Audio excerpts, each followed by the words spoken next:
cardiopulmonar neonatal. La primera parte vamos a llevar toda la parte teórica y en la segunda, que es en la tarde, a partir de las 2 de la tarde, vamos a llevar la parte práctica. Toda esta primera parte es, como les repito, parte teórica, que está dividida por partes. Cada una de las ponentes va a tener a su cargo ciertos temas que son específicos para poder engancharnos con la parte práctica de acuerdo a los temas que nosotros hemos dado ahora en la mañana. Por favor, yo quisiera saber dónde trabaja. ¿Dónde trabaja usted? Oh, ya. Usted trabaja en el Callao, trabaja en el área neonatal, UCI neonatal. Cuénteme cómo es su unidad.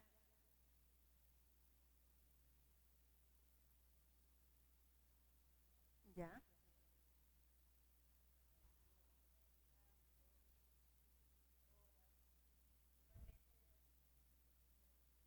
Prematuros. Ya.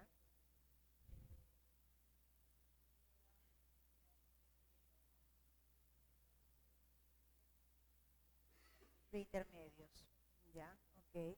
Y el manejo del reanimador o de la reanimación, ¿han tenido oportunidad ustedes de hacerlo en su unidad?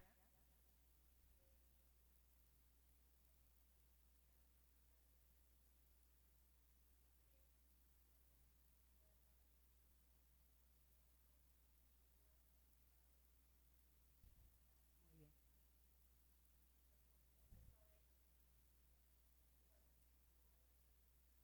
De hacer, ¿no? Parte de la práctica de reanimación cardiopulmonar. Ok, usted no trabaja en el área neonatal. ¿Dónde trabaja? Oh, ya, pero le interesa, está usted, como que va por ese rumbo, ¿no? Muy bien, excelente. No sé, por ahí hay otra persona que ha venido. Me interesa saber esto, ¿por qué razón? Porque en función de dónde nosotros trabajamos, dónde nosotros nos desempeñamos, es que nosotros podemos brindar cierta información que les va a ser útil, que es pertinente para cada una de las áreas donde ustedes se van a desenvolver. Entonces, empezamos esta parte de reanimación neonatal.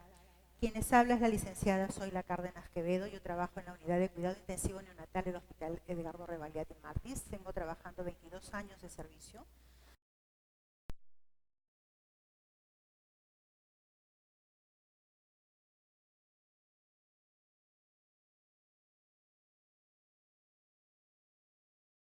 Cantidad de experiencia que es la que quisiéramos ahora, quienes vamos a exponer, vertirlo, ¿no? Para poder compartirlo con ustedes y evidentemente ustedes van a tener que sacar sus los principales puntos más claves, los tips para que ustedes puedan llevarlos a sus diferentes unidades.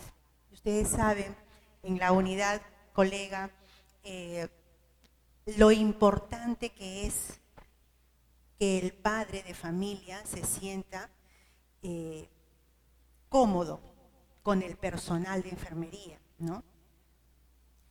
Porque de esta manera nos va a permitir a nosotros tener la confianza y la garantía de dar una adecuada atención. Cuando el padre se siente tranquilo, satisfecho, se siente cómodo en la unidad, es posible que el personal de enfermería pueda brindar una adecuada atención, ¿no? Usted, antes de que continuemos, porque acá ya llegó, ¿dónde trabaja usted? ¿Dónde estudia? ¿En qué universidad estudia?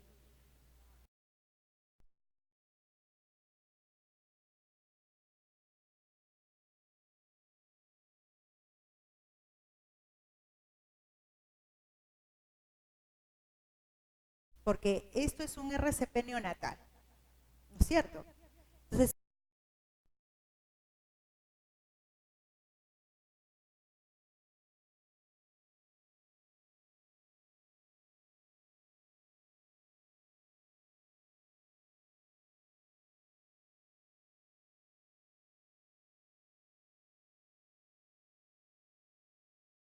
¿También?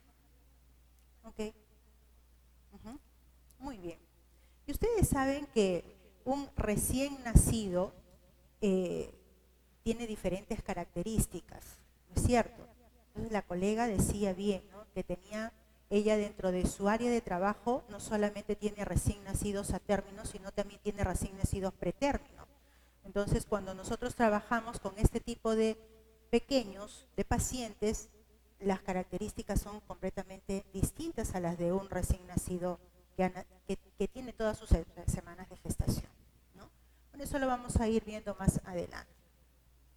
Lo que nosotros tenemos que entender acá con esta práctica que vamos a llevar a cabo después de toda la parte teórica es que ustedes van a tener todas las herramientas para poder realizar un RCP neonatal como se debe, ¿no? Teniendo todos los principios a los cuales ustedes tienen que acceder para que en el momento en que se presente la situación ustedes estén preparadas, no solamente en conocimiento, sino que también estén preparadas para que el ambiente donde se va a desarrollar la eventualidad también esté preparado. Eso significa que el personal de enfermería debe estar entrenado y además debe de tener todos los accesorios disponibles para que en función de cualquier evento que se pudiese presentar, nosotros estemos preparados, ¿no? Y de esa manera el personal de enfermería pueda solucionar rápidamente cualquier impasse, cualquier situación que se pueda presentar, ¿no? Ustedes saben que la mayoría de recién nacidos a término están dentro del útero materno y hacen una función respiratoria de tipo placentaria, ¿no? Entonces el niño no hace mayor esfuerzo porque quien está haciendo la mayor cantidad de trabajo es la placenta de la mamá. Solamente funcionan los pulmones cuando ese chico sale a la vida extrauterina, ¿no? Entonces cuando esto pasa recién empieza el funcionamiento respiratorio. Pero ¿qué pasa cuando hay esta situación donde se va a presentar tenemos que hacer una reanimación cardiopulmonar? Significa que parte de la función respiratoria, así como la función cardíaca, está alterada y por lo tanto nosotros de manera externa somos los que vamos a suplir esas deficiencias. Después del nacimiento tenemos que saber que esta es una estadística que aproximadamente entre el 4 al 10% de los recién nacidos a término y prematuros van a recibir ventilación mecánica. Pero de estos, de 1 a 3 de cada 1000 recibe compresiones torácicas, porque no es muy usual, ¿no? No llegan los chicos a las unidades neonatales, pero normalmente no todos los que van, no todos los usuarios son candidatos a recibir reanimación cardiopulmonar o una ventilación a presión positiva, ¿no? Todo depende de la situación en la que se encuentre el niño, ¿no? Y evidentemente, como les decía, tenemos que tener nosotros preparado ese ambiente. ¿Qué tenemos que tener? Tenemos que tener nuestro ambú, tenemos que tener nuestros tubos endotraqueales. ¿Qué números de endotraqueales son los que ustedes usan? 2.5, 3. ¿Cuál es el más usado? El 3, ¿no? ¿Dónde trabaja usted? En Sabogal. Esos son los tubos más o menos que se deberían de contar, ¿no? Nosotros en la unidad manejamos tubos del 2, 2.5, 3, 3.5 y 4, ¿no? Y tenemos que tener una dotación, tenemos que tener un área preparada para colocar todos nuestros materiales, ¿no? Tenemos que cada niño, cada paciente debe de tener su ambú con su corrugado, con su cantidad de, permíteme por favor, Sujei, con su mascarilla, pero obviamente esta es una mascarilla estándar, porque tenemos mascarillas mucho más pequeñas que se van a adaptar perfectamente bien al tamaño de la nariz, cara, boca del recién nacido. Y estos son los tubos endotraqueales, ¿no? A diferencia, voy a pedir que para la tarde me consigan los tubos para adultos. Páselo por favor para que puedan observarlos. Entonces, el tamaño del tubo endotraqueal en función de lo que es un tubo endotraqueal de un adulto es completamente distinto, ¿no? Tenemos que tener nuestros accesorios para oxígeno, guantes, mascarillas. Lo más importante, si es que yo voy a brindar una ventilación a presión positiva, yo tengo que tener mi laringoscopio, mis hojas, ¿no? Un pulso oxímetro para poder medir de oxígeno, ¿no? La FiO2, la saturación de oxígeno y una serie de elementos que no deben faltarme a la hora de realizar mi reanimación. Cuando yo estoy frente a una reanimación cardiopulmonar, ¿qué diferente es la de un adulto a la de un pequeño? Completamente distinto, porque en un adulto la falla cardíaca básicamente es porque el músculo está agotado por un accidente, por una arritmia, o sea, el corazón ya está fallado, ¿no? Pero es completamente distinto en un recién nacido. En un recién nacido la falla respiratoria, cardiorrespiratoria se debe básicamente, de primera intención, se debe a un problema pulmonar.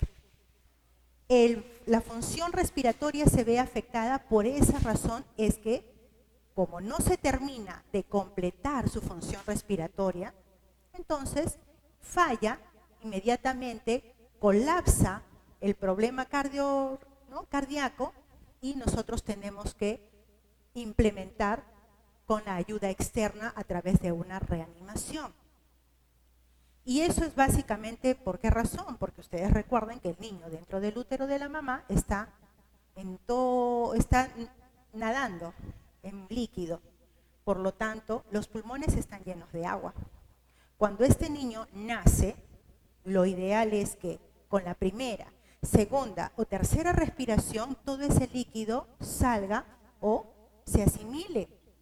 Pero ¿qué pasa cuando el niño prematuro no tiene la capacidad ni la fuerza suficiente para poder despegar y despuntarse con estas respiraciones? Entonces suceden estos problemas. Sumado a eso, además, en un niño prematuro, ¿qué le falta para que pueda respirar? La maduración pulmonar. Necesita su agente texoactivo, ¿no? El surfactante. Por lo tanto, si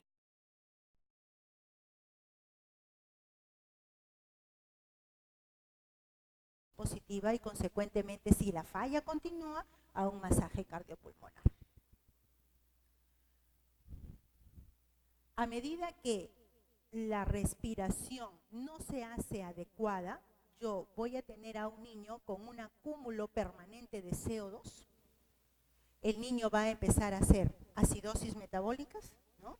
Y consecuentemente se va a ir descompensando, ¿no? El corazón va a empezar a hacer falla, va a haber hipotensión, va a haber taquicardias o bradicardias. Entonces, se descompensa de tal forma de que es necesario nosotros hacer, ¿no?, nuestra reanimación. El monitoreo, ¿no?, nos va a mostrar un déficit de las actividades, ¿no? Y nosotros vamos a tener que observar que este tipo de fallas, si bien es cierto, ustedes, por ejemplo, ustedes quienes trabajan en UCI neonatal, saben que cuando tenemos este tipo de problemas respiratorios, las taquipnias, las apnias, ¿no?, que se presentan, las apnias de primera intención, el problema respiratorio puede presentarse en un recién nacido, sobre todo prematuro, si es inclusive desde el útero materno. Desde el útero ya está empezando a tener fallas. Una vez que el chico nace, ¿no?, si no ha mejorado con este paso, ¿no?, con este pasaje para poder empezar a funcionar, aunque su respiración sea lo más adecuado posible, entonces yo voy a tener, ¿no?, una serie de sucesos que me van a tener que decir, ok, bueno, entonces si yo no estoy frente a una situación aconsejable, yo lo que tengo que hacer es inmediatamente pensar de que este chico está en un problema respiratorio, desde que el niño nace.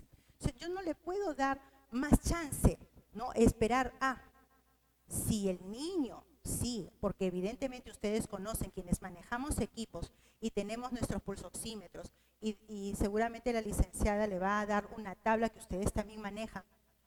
Nos desesperamos cuando el niño, le pongo el pulsoxímetro y de pronto está saturando 60, 65. 70%, y no mejora.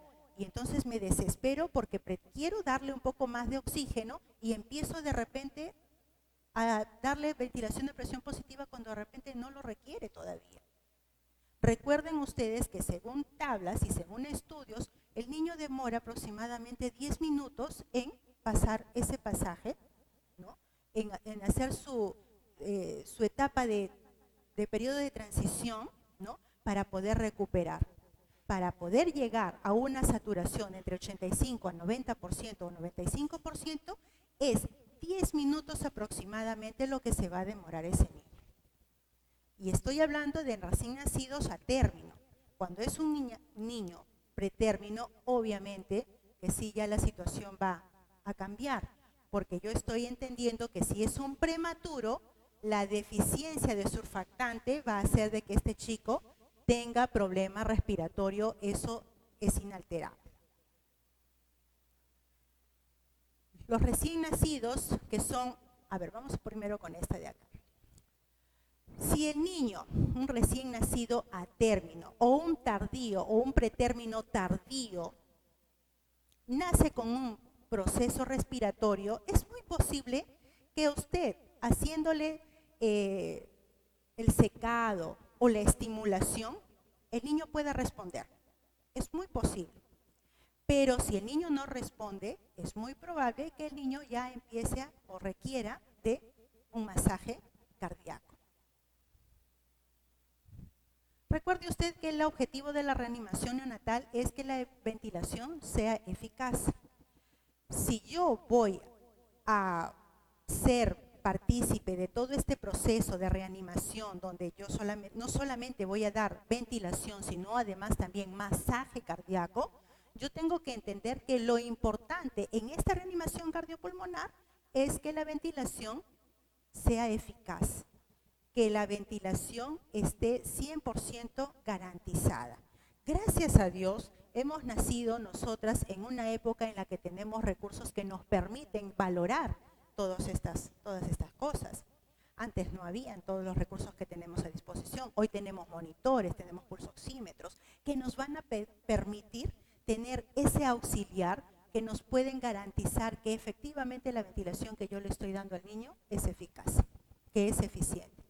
No solamente el ojo me va a ayudar a ver que el niño ya está sonrosado, porque de repente puede que esté sonrosado, pero todavía hay ciertas áreas con cianosis, ¿no? Y de repente voy a necesitar un poco más de tiempo para hacer mi ventilación. Recuerden ustedes qué tan importante es recordar, ¿no? O saber manejar los conceptos de lo que es circulación fetal y la circulación transicional, porque en función de todo esto es que nosotros hacemos reanimación. Habíamos hablado de que el niño inicialmente dentro del útero de la mamá realiza una respiración de tipo placentaria. La placenta es la que hace todo, ¿no? El pulmón del niño en el útero no trabaja para nada. Es una mínima porción de sangre la que pasa a través de los pulmones. Pero básicamente la placenta es la que hace todo. Aquí es donde se realiza el intercambio gaseoso. El pulmón, ¿no? Los pulmones están completamente inoperativos. Como les digo, una mínima porción, es un porcentaje realmente muy, muy mínimo, ¿no? Sale de todo lo que sale de la placenta a través de la vena umbilical va a llegar a través del hígado, ingresa hacia el corazón, ¿no? Conducto arterioso, ¿no? Lado izquierdo, se oxigena y regresa a través de las dos arterias para nuevamente hacer su intercambio gaseoso en la placenta. Pero cuando yo ya tengo una circulación transicional, el niño ya está fuera. El niño ya cortamos ese cordón umbilical. Por lo tanto, ya la placenta no tiene nada que ver acá. Quien va a trabajar son los pulmones, ¿no? Entonces, al trabajar los pulmones, va a ser ya la respiración y el funcionamiento respiratorio que normalmente todos conocemos, ¿no? ¿Y es importante manejar esto? Sí, es importante porque evidentemente ustedes saben, ¿no? Niños que tienen problemas cardíacos, niños en los que los alvéolos pulmonares todavía continúan con líquido, ¿no? Que no se han aereado lo suficiente, es que tenemos problemas de este tipo y son los candidatos a realizar una ventilación a presión positiva. Cuando yo tengo la transición de la respiración fetal a la neonatal, ¿qué es lo que yo voy a encontrar? Obviamente, el niño va a empezar a respirar por su propia cuenta, ¿no? Aplicamos las pinzas al cordón, se cortan, se separa de la placenta del bebé, ¿no? ¿Y qué vamos a tener como resultado? Que el recién nacido va a empezar a utilizar por sí mismo sus propios pulmones, ¿no? Se absorbe el líquido de los alvéolos, el aire va a reemplazar ese líquido. El líquido sale del alvéolo, por lo tanto, lo que va a suceder es que ese alvéolo se va a dilatar, pero llenándose de aire, porque lo que va a hacer es que va a empezar a funcionar esos pulmoncitos, ¿no? Y evidentemente, ¿no? El CO2 pasa a los alvéolos para ser exhalado. El aire en los alvéolos hace que los vasos sanguíneos en los pulmones se dilaten. Y esto va a aumentar el flujo sanguíneo pulmonar y el conducto arterioso lentamente y progresivamente se va a ir cerrando, se va a ir contrayendo. Esto es lo que pasa. Tenemos acá la figura de los alvéolos, un alvéolo lleno de líquido dentro del útero de la mamá. Pero cuando ya empieza a ingresar el aire, ¿no? Empieza como que a contraerse ligeramente y luego sale definitivamente todo el líquido para llenarse por completo de aire el alvéolo, para empezar a hacer ya las respiraciones siguientes. Es lo mismo, ¿no? La misma gráfica, llena de líquido y lleno de aire. Y esta es la tabla que también la licenciada les va a compartir, ¿no? Que es importante que ustedes manejen los tiempos. Saturación preductal, el objetivo es que al minuto, ustedes ven que al minuto de nacido el niño no está saturando. Perfecto. Porque cuando el niño nace, las que han trabajado en atención inmediata o en sala de partos, o ustedes que van a pasar de repente a hacer su práctica por ahí, verán que el niño no nace sonrosado, ¿no? El niño no nace sonrosado, el niño nace hasta medio amoratado, ¿no? Medio azulado. ¿Y eso es por qué? Precisamente por todas estas razones que les estoy mencionando. Líquido en los pulmones hace saturaciones todavía, porque como no tiene aire en los pulmones, entonces las saturaciones van a ser todavía bajas. Pero conforme empiece a respirar progresivamente, estas saturaciones van a ir mejorando. En algunos, este es el estándar, pero en algunos niños puede demorar, porque cada uno es un mundo completamente distinto. Entonces yo le tengo que hacer mi valoración a cada uno, dependiendo de lo que cada uno requiere. No porque Pepito nació a la misma hora que Juanito, va a necesitar exactamente lo mismo, ¿no? Cada uno. Oh, el simulacro, chicas.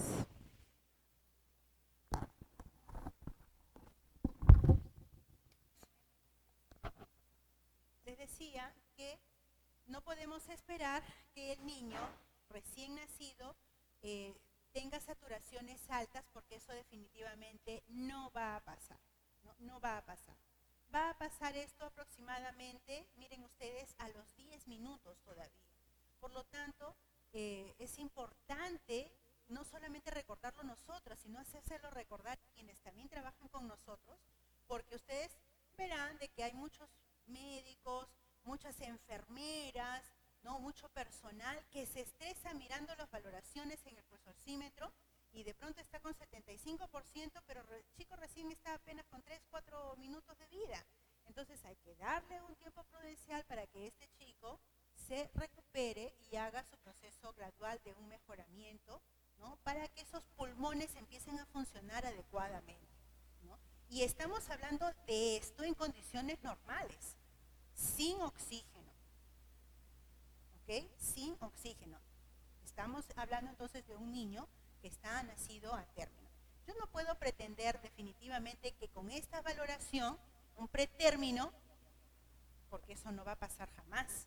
Si el término está con saturaciones bajas, yo le tengo que administrar oxígeno de inmediato y dar las soluciones adecuadas de acuerdo al momento en el que me encuentre, pero soluciones rápidas.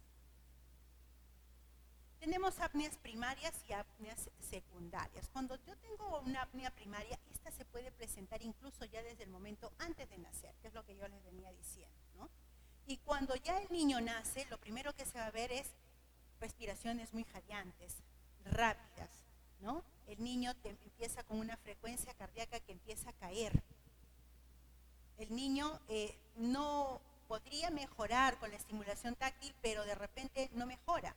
Si no mejora y yo veo que continúa y de pronto ya las respiraciones se hacen más exigidas, hay una necesidad de oxígeno que es cada vez mayor, cada vez más fuerte, entonces ya no estamos hablando de una apnea primaria, estamos hablando de una apnea secundaria en la que ya aquí mi manejo debe de ser inmediato. Cuanto más yo retraso la ventilación, más probabilidades de daño cerebral podría yo tener. Y las apneas primarias de las secundarias definitivamente son indistinguibles, ¿no? O sea, yo no puedo valorar cómo es una apnea primaria y una apnea secundaria por esas razones que se sugiere en reanimaciones cardiopulmonares trabajar o tratar todas las apneas como si fueran secundarias, no como primarias, porque es más difícil, es más complicado. Yo no sé si estoy frente a una primaria o una secundaria. Por lo tanto, para efectos prácticos, toda apnea debe de ser considerada como apnea secundaria. ¿De acuerdo?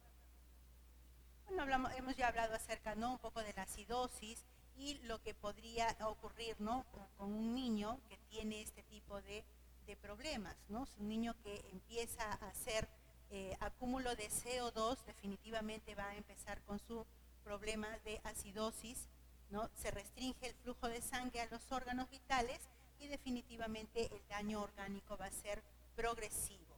No voy a ahondar en esto porque cuando hagamos la parte práctica en la tarde nosotros tenemos aquí un banner donde manejamos qué es lo que vamos a hacer en cada uno de los pasos a trabajar. ¿De acuerdo?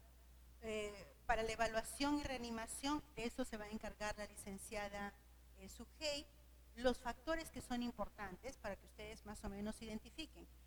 Es importante el trabajo que nosotros realizamos como enfermeras en unidades de parto, en atención inmediata, que podría presentarse, sí, es muy importante, pero va a depender el trabajo nuestro de cómo nosotros nos enfrentemos a la situación, pero sobre todo cómo nos vamos a preparar. Porque no es lo mismo que el chico llegue y de pronto, en primer lugar, yo no esté ni preparada, no esté capacitada, no tenga mis recursos a la mano y sobre todo que ni siquiera sepa los antecedentes, que es lo que pasa muchas veces.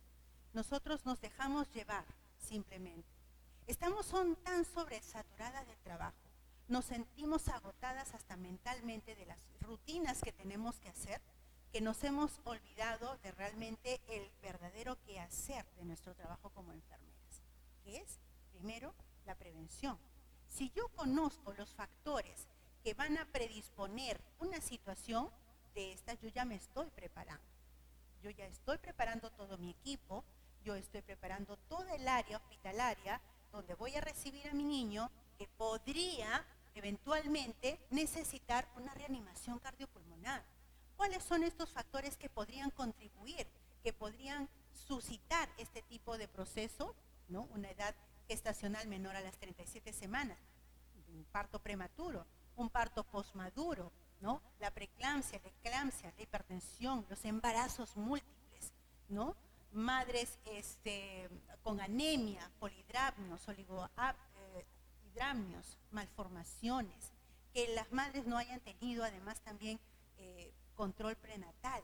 Entonces, si yo veo que hay múltiples factores que podrían predisponer, definitivamente yo ya tendría que estar en alerta y preparar mi ambiente, ¿no? Nosotros trabajamos en una unidad de cuidado intensivo neonatal donde tenemos exactamente 124 personal, o sea, entre enfermeras y técnicas. Tenemos 75 enfermeras y la diferencia en personal técnico de enfermería. Esa cantidad rota por grupos. Cada grupo de trabajo, ¿no?, tiene una líder en la ventiloterapia, porque nosotros, toda el área, toda la unidad está en conjunto. Tenemos área de ventiloterapia, la unidad de UCI, que brindamos ventilación, pero en fase 2 o en fase 1. Y la ventiloterapia nosotros brindamos atención con niños en fase 3 y 4, ¿no? Me decían que ustedes trabajan en UCI neonatal, ¿verdad? ¿Usted trabaja también en UCI neonatal? Ok. ¿Usted trabaja en UCI neonatal? Neonatología, ok. Pero usted sí trabaja. Entonces, aquí la que va a pagar por las preguntas es básicamente usted. ¿Qué fase ventilatoria o qué tipo de maquinaria se usa en una fase 3 y 4? El ventilador. En la fase 2 es IPA. En la fase 4, ¿sabía que había una fase 4? No sabía. Bueno, ya se está enterando. Hay una fase 4. No. Ventilación de alta frecuencia. O bombas, ¿no?, de, ¿cómo es las bombas de óxido nitroso, ¿no? Con uso de bombas de óxido nitroso, ¿no? Entonces, eso es importante que ustedes lo manejen. Si yo sé que voy a necesitar o voy a requerir, ¿no?, este tipo de servicio, yo lo tengo que tener todo preparado. Pero como estas situaciones podrían presentarse inmediatamente en sala de partos debe de tener todo su equipo preparado, con todos los elementos que yo ya anteriormente les había mencionado. Creo que algunas de ustedes no llegaron a tiempo para poder checar todos los elementos que deberíamos de tener, ¿no? El ambul, las hojas del laringoscopio, el pulsoxímetro, oxígeno, etcétera, etcétera, etcétera. O sea, todos los elementos nosotros debemos de tenerlo a la mano. No puedo correr bajo ningún concepto, bajo ninguna circunstancia, a último minuto, correr. No, definitivamente. Todo yo lo debo de tener. Y debo de tenerlo en demasía más que en menos. Más. Siempre más. ¿Por qué razón? Porque puedo yo pensar de que de repente es un prematuro que va a necesitar un tubo 3, pero de repente no es un tubo 3, de repente necesito un tubo 2, de repente necesito un tubo 2.5. ¿Qué pasa si no lo tengo a la mano? Yo tengo que estar llamando a la técnica, ponerme a gritar, oye, fulana, corre, trae. O sea, eso no cabe. En una situación de emergencia lo que se estila es todo coordinado, todo organizado. Quien está liderando, porque debe de haber un líder en la unidad. Esa es la parte más importante de esta exposición, es eso. Que ustedes tengan todo su material preparado y que tiene que haber una persona organizando ese ambiente de trabajo, liderando, especificando las funciones de cada una. A lo que iba comentándoles, el hecho de que yo tenga trabajando en la unidad tanto tiempo es eso, que en la unidad, yo no trabajo en sala de partos, yo trabajo en unidad de ventiloterapia. Entonces, nosotros trabajamos, quienes trabajan en ventiloterapia son 5 enfermeras, de 4 a 5, porque en la unidad de ventiloterapia son 10 incubadoras, cada una con su ventilador mecánico, ¿no? Entonces, quien está en la primera sala es la que se encarga de liderar. Siempre la de la primera sala es la que lidera el grupo. Ella determina qué cantidad de material tiene, qué es lo que le falta, verifica el coche de paro, porque tiene que haber un coche de paro, todo permanentemente en los 3 turnos se tiene que estar revisando, porque si por algún motivo cogí una adrenalina, esa adrenalina tiene que ser inmediatamente repuesta, no puede faltar. Si cogí una dobutamina, esa dobutamina debe de ser repuesta antes de terminar el turno, porque no puede faltar. Entonces el coche de paro tiene que estar vigente, tiene que estar actualizado en cada uno de los turnos. Y la primera sala, la enfermera de la primera sala, es la que se encarga de revisar el material y comandar. ella, cuando ingresa a la sala, dice, bueno, señorita, usted, colega, si viene tal o cual paciente, usted se encarga de recepcionarlo. Normalmente la que tiene la facilidad del cupo es la que se va a encargar de recepcionar al paciente, pesarlo, colocarlo en la incubadora. La siguiente, la de la siguiente sala, se encarga de hacer la parte administrativa. La siguiente se encarga de traer el coche de paz. O sea, cada una tiene su función. Nadie grita en ese momento. Todo se hace de manera organizada, porque así nos evitamos gritos, aumentar la cantidad de decibeles que normalmente ya de por sí la unidad tiene y sobresaturarla en cantidad de decibeles, de verdad que no solamente es un riesgo para nuestros oídos, sino sobre todo para los de los bebés, que ustedes saben que si son prematuros corren un enorme riesgo de una hemorragia intraventricular. Entonces es importante que de aquí lo que ustedes puedan sacar es que tiene que haber una líder en ese grupo que comande para que pueda dirigir y pueda organizar cada uno de los pasos que van a suscitarse inmediatamente después de la llegada del niño que necesite una reanimación. Yo creo que esta parte también lo he dividido en despejar vía aérea, auscultar, ventilar, oxigenar, intubar y medicar, y cada una de ellas de acuerdo al manual de reanimación. Cada una de estas partes cuenta con una serie de elementos que tienen que ser considerados para su carpeta o su coche que tengan que trabajar. Por ejemplo, en oxigenar, si yo necesito oxigenar, dentro de mi coche tendré un equipo para proporcionar flujo de oxígeno, oxímetro de pulso y una tabla de objetivo de saturación que es la que yo ya les he presentado.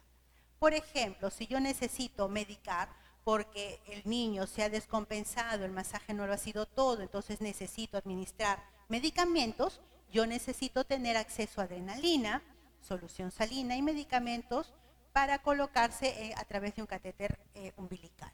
Jeringas, dextrosa, electrodos, es decir, cada una de estas partes, como ustedes ven, tiene una relación de elementos que ustedes tendrían que considerar para poder chequear sus coches, poderlos implementar y que estén todos siempre vigentes, siempre actualizados. Bueno, yo me voy a quedar aquí porque toda esta parte se les va a explicar Sujei y me gustaría de que ella sea la que les dé esta primera parte. Con respecto a esto, ¿ustedes tienen alguna pregunta? ¿Algo que quieran preguntar? No sean tímidas. ¿Cómo se organiza usted, colega, en la unidad? ¿Tienen una líder preparada para este tipo de eventos?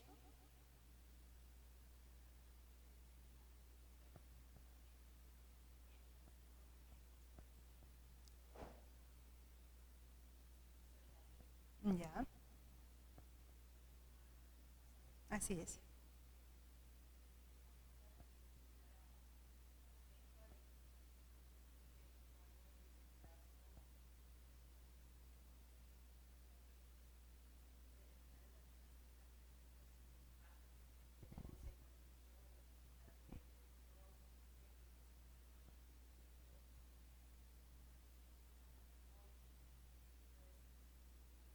Exacto, exacto. La comunicación es vital, ¿no? Si no se organizan, si no se comunican, definitivamente los procesos cada vez se ven entorpecidos porque no hacemos una comunicación adecuada.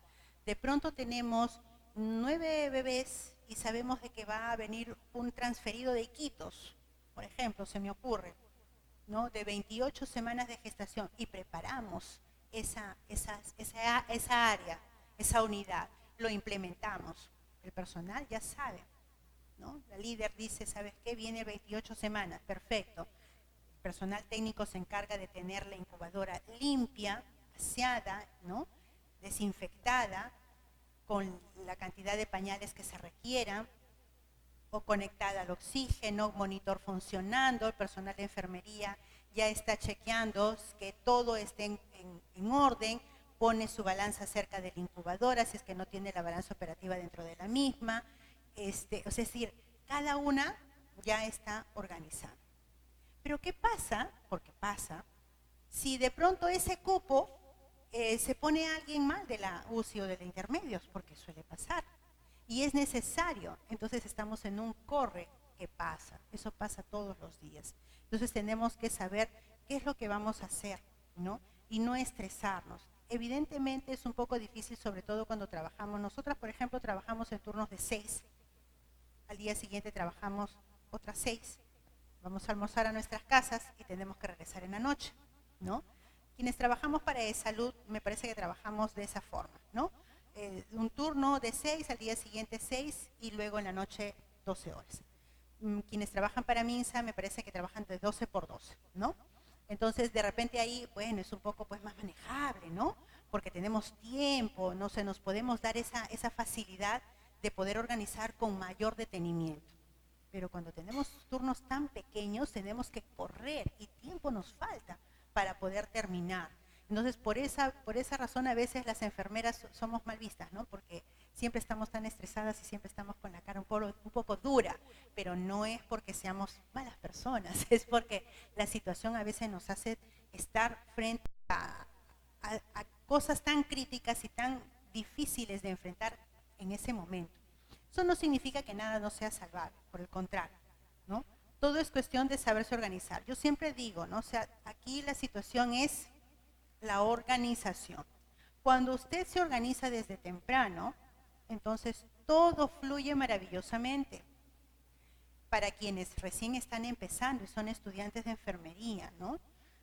Lo importante es 100% organizarse. Cuando usted ingresa, que seguramente usted hará también lo mismo, usted ingresa desde el momento que pone su pie en la unidad para mirar a su bebé, su ojo ya está mirando todo, desde abajo hasta arriba, o sea, hace un escáner, pero rápido, ¿no? Eso es lo que nos hace hacer la experiencia y los años de servicio. Entonces, ciertamente es bastante complejo, es bastante complicado, pero eso no significa que no se deba y no se pueda, y se hace. Porque solamente viendo desde el momento en que uno ingresa, puede ya estar analizando el siguiente paso que va a dar inmediatamente después de que su compañera se vaya, ¿no? Porque en ese momento usted ya va a tener que organizar todas sus actividades. Entonces, cuando eso pasa, ya usted es dueña de esa situación. Se va la enfermera y usted se queda a cargo. Por lo tanto, la responsabilidad es completamente suya. Así es que no nos queda más que ser organizadas, hacer una organización de nuestras actividades y con el conjunto de personas con las que trabajamos, les va a garantizar realizar procedimientos, no solamente de reanimación, sino todo procedimiento, hacerlo bien, hacerlo bien. Bueno, ya que no hay más preguntas, con la señorita Sujei para que ella les dé la siguiente ponencia.